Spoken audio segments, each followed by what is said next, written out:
ବର୍ତ୍ତମାନ ସମୟରେ ଯାହା ତ ଥଣ୍ଡା ପଡୁଛି ଛାଡ଼ନ୍ତୁ। ସ୍ୱାମୀ କହିଲେ ଏତେ ଥଣ୍ଡାରେ କିଛି ସ୍ପେଶିଆଲ ତିଆରି କର, କାହିଁକିନା ଥଣ୍ଡା ତ ଯିବ ହାରି ଆଉ ତମେ କିଛି ସ୍ପେଶିଆଲ ବନେଇବ ନା, ଏଥର ଥଣ୍ଡାରେ କିଛି ବନେଇବନି। କହିଲେ ଚାଲ ଠିକ୍ ଅଛି, ତାଙ୍କ ପାଇଁ କିଛି ସ୍ପେଶିଆଲ ଆଇଟମ ତ ବନେଇଲି, କିନ୍ତୁ ସେଟା ବନେଇ ସାରିବା ପରେ ବି କାହାଣୀ ସେତିକିରେ ଶେଷ ହେଲାନି। ମତେ ପୁଣି ସେକେଣ୍ଡ ଆଇଟମ ବି ବନେଇବାକୁ ପଡ଼ିଲା। ତେବେ ଚାଲନ୍ତୁ ଦେଖିବା ଜାଣିବା କଣ ହେଲା। ଘରେ ଥିଲା ପାଳଙ୍ଗ ଶାଗ, ତ ପାଳଙ୍ଗ ଶାଗ ଆଉ ଆଳୁର ବରା ବନେଇବି ବୋଲି ମୁଁ ଡିସାଇଡ କଲି। ଏମିତି ସବୁ ସେପରେ ପରିବାକୁ ଆଉ ଶାଗକୁ କାଟିଦେଲି, ଆଉ ଆଳୁଟା ଏଠି ମୁଁ ଚୋପା ସହ କାଟିକି ନେଇଛି।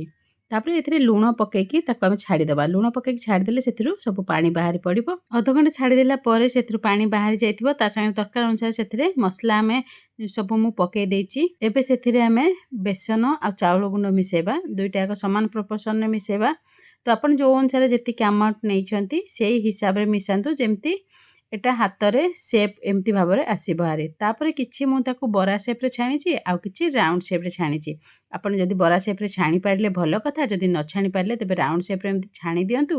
ତାପରେ ଆମେ ତାକୁ ହାଲକା ପ୍ରେସ୍ କରିନେବା, ଯେମିତି ପିଆଜିଟା ନର୍ମାଲି ଆମେ ବନାନ୍ତି ତାକୁ ପ୍ରେସ୍ କରିକି ପୁଣି ଥରେ ଆମେ ଏମିତି ଭାବରେ ଛାଣି ନେବା ହାଇ ଫ୍ଲେମ୍ରେ। ପ୍ରଥମଟା ଆମେ ମିଡ଼ିୟମ୍ ଫ୍ଲେମ୍ରେ କୁକ୍ କରିବା, ଯେହେତୁ ଆଳୁଟାକୁ ଆମେ କଞ୍ଚା ୟୁଜ୍ କରିଛେ ସେଥିଲାଗି ଆମେ ମିଡ଼ିୟମ୍ ଫ୍ଲେମ୍ରେ କୁକ୍ କରିବା।